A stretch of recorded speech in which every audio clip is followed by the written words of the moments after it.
Hi, welcome today for some thoughts on the baptism of Christ. But before we get to that, we haven't seen Nala for a while because mainly she's been having puppies. 5 of them, in fact. 2 of them are with us here today. I don't know how much longer they'll be with us, but at the moment they are safely, quietly, and all is peace and calm with Mum and her 2 little puppies. So welcome today as some more thoughts now for the baptism of Christ.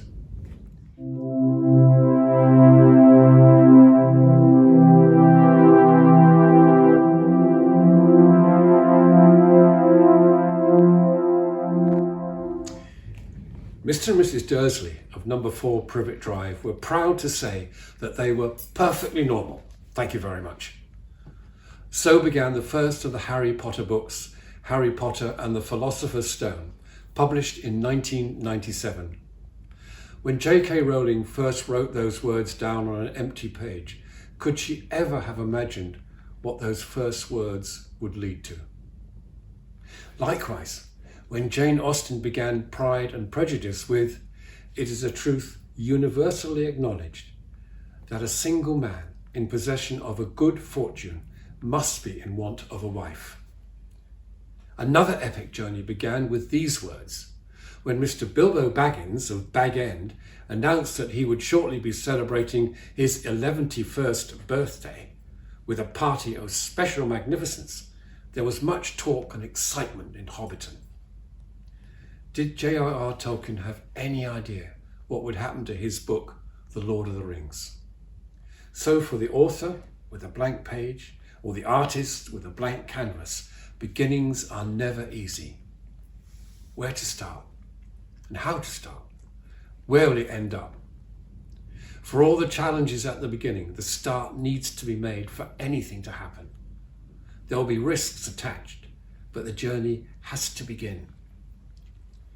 Sometimes the beginning of vital and crucial journeys go unnoticed. Let's go back to 1809.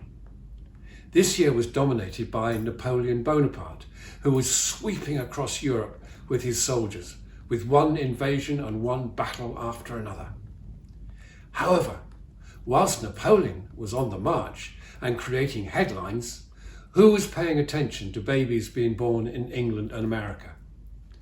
Perhaps they should have, because in 1809, William Gladstone was born in Liverpool, Alfred Tennyson began his life in Lincolnshire, a physician named Darwin and his wife called their infant son Charles Robert.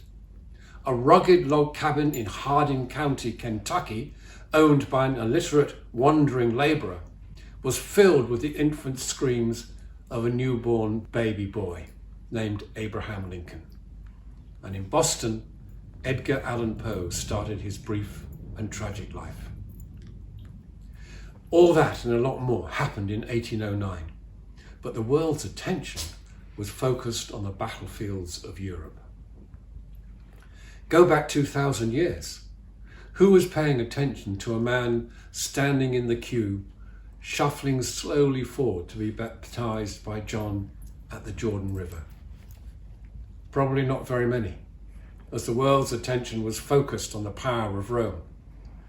This vast empire, bounded on the west by the Atlantic, on the east by the Euphrates, on the north by the Rhine, and on the south by the Sahara, with all its political intrigue and enormous military might, was the main focus. All eyes were fixed on the rulers in Rome and the authorities in Jerusalem. What could be more important than their decisions and their words? So who really cared about a man waiting in a queue by the Jordan? God did. Whilst Rome was making history and the authorities making laws, God cared and noticed.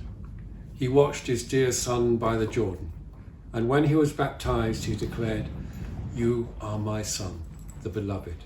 With you I am well pleased." God knew that this was a special moment for Jesus. It was his beginning. Right from the very start of his work, Jesus knew that he was loved and had his Heavenly Father's personal approval. What better way to begin anything by knowing we are loved deeply and that we are approved of?